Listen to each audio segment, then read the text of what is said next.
anisi amma guyyaa irratti waan hojjedhe isin jibbisiise isin gaddisiise warri jirtan dhiifaman haa godha anaafi guyyaan irraa guyyaa boqonnaa kootiiti yeroo gaarii qabaadha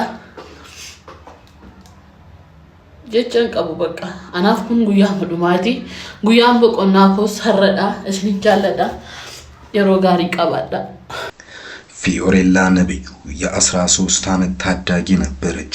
ጥር 4 ለምታከብረው ልደቷ ዝግጅቱ ተጠናቋል። ድግስ ተደግሷል። ጉዞ ተዘጋጅቷል። ልደቷ አሜሪካ እንዲከበር ነበር የታቀደው። ልደቷን ከወንድሟና ከእህቶቿ ጋር ለማክበር ወደ ዩናይትድ ስቴትስ ኦፍ አሜሪካ ለመጓዝ በዝግጅት ላይ ነበረች። የበረራ ትኬት ተቆርጦ ተዘጋጅቷል። ልደቷ ሊከበር 7 ሳምንታት ሲቀሩት ፊዮሬላ ራሷን አጠፋች። አባቷ አቶ ነብዩ ሳሙኤል በኔ በኩል ምንም ምልክት አላየሁም ነበር ይላል። ይህ እየመጣ እንደሆነ ማንንም የነገረኝ አልነበረም ይላል። ይህ የፊዮሬላ አሰቃቂና አሳዛኝ ታሪክ ከተሰማ በኋላ ዛሬም ተወዳጇና 823,000 በላይ ተከታይ ያላት ቦኒ ራሷን አጥፍታለች። ለመሆኑ ለምን ራሷን አጠፋች? የሁለቱ ሴቶች ራሳቸውን የማጥፋት ታሪክ እንዴት ይመሳሰላል የሚለውን እንነግራቸዋለን። ከዚህ በዘለለ ሰዎች ራሳቸውን ሊያጠፉ ሲሉ ምን አይነት ምልክቶችን ያሳያሉ? ወዳጅ ዘመዶቻችንን ጓደኞቻችንን እንዴት መታደግ እንችላለን የሚለውንም ይሄ ፕሮግራም ይነግራቸዋል። ከሁሉ በፊት ለተወዳጇ ቦኒ ነፍስ ይማር። የሮ ቶኮ ኦጀተኒስ ዋንባ ይጎተኒ እስኒን ደርቡ ጅሬኛ ከበርባደንቲ ጅሬኝ አከሲን በርባደንቲ isinin jiraata kanaafiyyu biyya lafaa kanarraa wanti boqonnaa namaa kennu yoo jiraate du'a qofaadha ቦኒ በብዛት በአፋን ኦሮሞ በምትለቃቸው ቪዲዮዎች ትታወቃለች።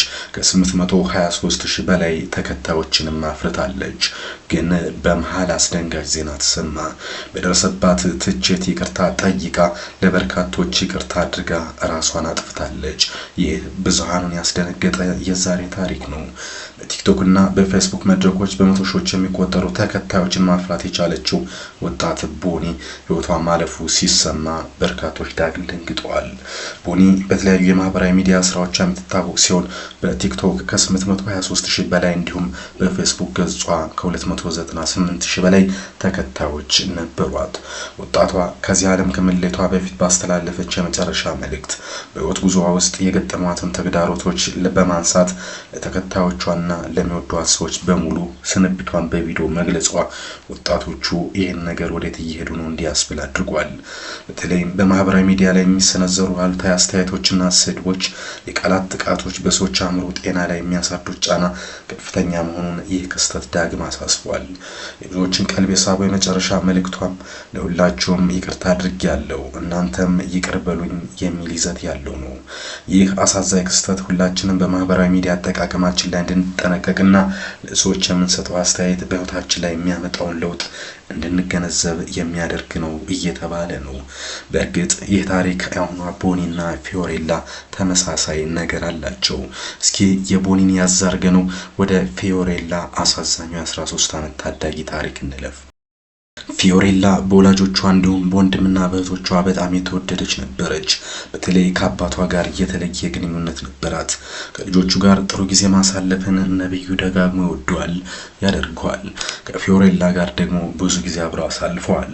ጨዋታ፣ ሳቅ፣ ቀልድ፣ ወደ ተለያዩ ሀገራት አብሮ ጉዞ የተለመደ ነው። ምክንያቱም ቤተሰቡ የገንዘብ ችግር ያለበት አይደለም። ፊዮሬላ በበረራ ወቅት ሁሉ ጊዜ የምትቀመጠው ከአባቷ ጎን ነው። ኮፓይለት ወይም ረዳት አብራሪ እንላት ነበር ሲል ነብዩ ያስታውሳል። እሷ ልጅ ብቻ አልነበረችም፣ የቅርብ ጓደኛም ነበረች። በቤትም ሆነ በትምህርት ቤት ፊዮሬላ በቀልዷ በብልሃቷና በራስ መተማመኗ ትታወቅ ነበር ይላል። አስተማሪዎች ብሩህና ተወዳጅ እንደሆነች ይናገራሉ። በቀላሉ ከሁሉም ጋር የምትግባባ ነበረች። አባቷ ገለጻ ከሆነ ከእድሜዋ በላይ የበሰለች ነበረች። ከእድሜዋ በላይ ብልህ፣ ጥንቁቅ፣ ንቁ፣ ገንዘብ የማታባክን አዋቂና መካሪ ነበር ይችላል። 4 ልጆች አሉኝ። የልጆቹ ሁሉ ሰብሳቢ መካሪና አስተዋይ ልጄ እሷ ነች ነበር። ፊዮሬላ የአባቷን ፈለግ በመከተል ወደ ንግድ ዓለም የመግባት ህልም ነበራት። ስለ ወደፊት እቅዶቿ መሳካት የምትጥረው ፊዮሬላ በሕይወቷ ውስጥ ምንም ተስፋ መቁረጥን የሚያመላክት ነገር አልነበራትም። ግን ራሷን አጠፋች። አንድ ቀን እንዲህ ሆነ ይላሉ። አባቷ የሚያውቀውና ህይወቷ ካለፈ በኋላ የተረዳው ነገር ቢኖር ፊዮሬላ በድብቅ ስትታገል የቆየች ጉዳይ እንደነበር ነው። ከመሞቷ በፊት ባሉት ወራት ፊዮሬላ ክብደቷ ጨመረ። ከእድሜዋ አንጻር ይህ ያልተለመደ ነገር አይደለም። ውፍረቷ ግን በኩዮቿ ዘንድ የፌዝ ምንጭ ሆነ። በትምህርት ቤት ሆነ በፌስቡክ በቲክቶክ የሚሳለቁባት የሚያፌዙባት ሰዎች በዙ። ጓደኞቿ ላይ ለአባቷ እንደነገሩት ከሆነ ቲክቶክን የመሳሰሉ ማህበራዊ ሚዲያዎች ጨምሮ በአካል ጭምር ፊዮሬላን በውፍረቷ ምክንያት የሚሳለቁባት በርካታ ነበሩ። ይህ ካለፈ በኋላ ነውና አባት የሰማው ምንም ማድረግ አልቻለም። እየዋለ ሲያድር ይህ ጉዳይ በራስ መተማመኗን ሸርሽሮታል። ፊዮሬላ ጉዳዩ ምቾት እንዳልሰጣት ለእህቶቿና ለጓደኞቿ ነግራቸዋለች። ክብደት እየጨመርኩ ነው፣ ራሴን አልወድም ብላቸዋለች። ግን ትኩረት የሰጠችው ነገር እንዳይመስልም ታደርጋለች። ያመረረች እንዳይመስላቸው በማሰብ ደግሞ በፍጥነት ጉዳዩን ለማለዘብ ትሞክራለች። እየቀለድኩ ነው ስትል ጉዳዩን አሳንሳለች። በኋላ ላይ ራሷን ስለማጥፋት የነገረቻቸው ነበሩ። ራሷን ስለማጥፋት ስታወራ እንኳን እንደ ቀልድ አድርጋ ነው የምታነሳው። ጓደኞቿ በቁም ነገር እያወራች ስለመሆኑ አላወቁም ይላሉ። አባቷ ግን እነዚህ ጉዳዮች ሰምቶ አያውቅም። ሌሎች እየተጎዳች እንደሆነ ያውቅ ነበር ይላሉ ነብዩ። እኔ ግን አላወኩም ይላል። በመጨረሻ ቀናት የፊዮሬላ ባህሪ ቀስ በቀስ መለወጥ ጀመረ። ከእህቷ ጋር የምታድርበት መኝታ ቤት ቀየረች። አያቷ አልነበሩምና የእሳቸው ክፍል ማደር ጀመረች። በሯ ሁሌም አይከፈትም፣ ቁልፍ ነው። ለምን ክፍል እንደተቀየረች ስትጠየቅ በቂ ምላሽ የላትም። አልጋው የበለጠ ይመቸኛል የሚል መልስ ብቻ። በሩን ለምን ትቆልፊያለሽ ስትባል ሰው ቢገባስ ነው መልሷ። የሚያስፈራም የሚያሳስብ ምላሽ አልነበረም። እንዲያውም ማንንም የሚያስማማ አይነት መልስ ነበር። በዚህ ምክንያት ራሷ አልታጠፋ ነው ብሎ የጠረጠረ ማንም አልነበረም። የመጨረሻዎቹ ቀናት ለፊዮሬላም ለቤተሰቧም የተለመደው አይነት ነበር። ጠዋት አባቷ ጎልፍ ለመጫወት ሲወጣ ሰማው። የተለመደ ፈገግታው መልካም ቀን ብላው ነው የተለያዩት። ለራት ስቴክ እንዲሰራላት ጠየቀች። እንደፈለገችው ሆኖ ተዘጋጀላት። ስጋው ባዶን ያለ ዳቦ በላች። የተለመደው ራት ነበር። ሳቅና ፈገግታ ከፊቷ አልተለያትም።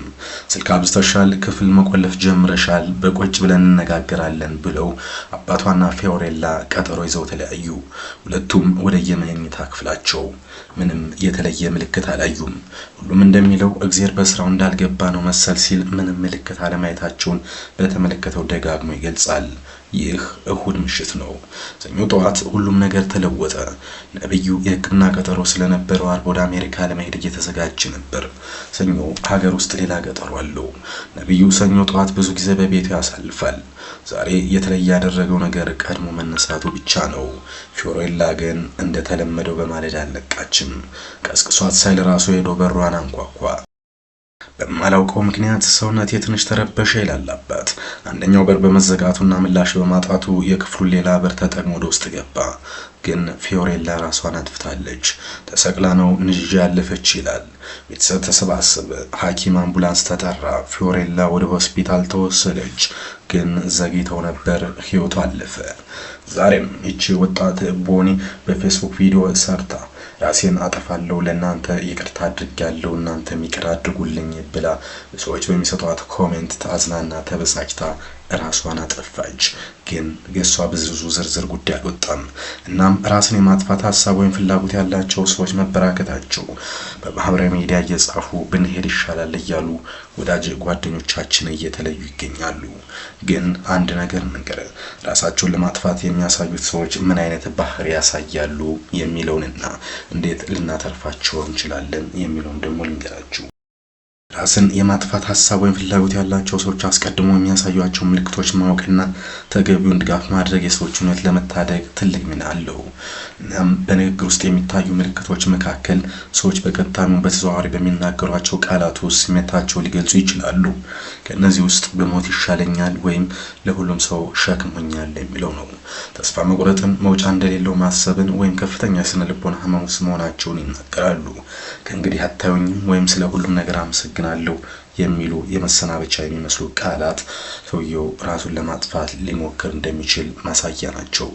ከባህሪ ጋር የሚታየው ደግሞ ራስን ማግለል፣ ከቤተሰብ ከጓደኛና ቀድሞ ያስደስቷቸው ከነበሩ ነገሮች መራቅ ሌላኛው ምልክት ነው። ንብረቶችን መስጠት፣ ውድ ወይም ለነሱ ትልቅ ትርጉም ያላቸው እቃዎችን ለሰዎች ማከፋፈል ምልክት ያሳያሉ። ከመጠን ያለፈ መረበሽ ወይም መረጋጋት፣ ከፍተኛ ጭንቀት ውስጥ የነበረ ሰው በድንገት በጣም የተረጋጋ መስሎ ሲታይ ውሳኔ ላይ ደርሰው ስለሚሆን ጥንቃቄ ያስፈልጋል ይላሉ። ከዛ ውጭ እንቅልፍና የምግብ ፍላጎት መዛባት ነው። ከመጠን በላይ መተኛት ወይም እንቅልፍ ማጣት እንዲሁም የምግብ ፍላጎት በከፍተኛ ሁኔታ መቀነስ። ግን እንዴት እንርዳቸው? መጀመሪያው ራስን የማጥፋት ሀሳብ አለ ወይ ብሎ በጥንቃቄ መጠየቅ። ይህ ግን ብዙ አይበረታታም። ይልቁንም ስሜታቸው እንዲያጋሩና የብቸኝነት ስሜታቸው እንዲቀንስ ማድረግ ያስፈልጋል ይላል። ሌላኛው ያዳምጡ አይፍረዱ ነው። ለምንዛን እንደሚሰማቸው ያዳምጡ። እኮ ቀላል ነው፣ ጠንካራ ሆኖ ወይም ኃጢአት ነው በማለት አይገስጹ። ይልቁም ከጎን ነኝ፣ እየሰማሁ ነው የሚል ስሜት ይስጧቸው።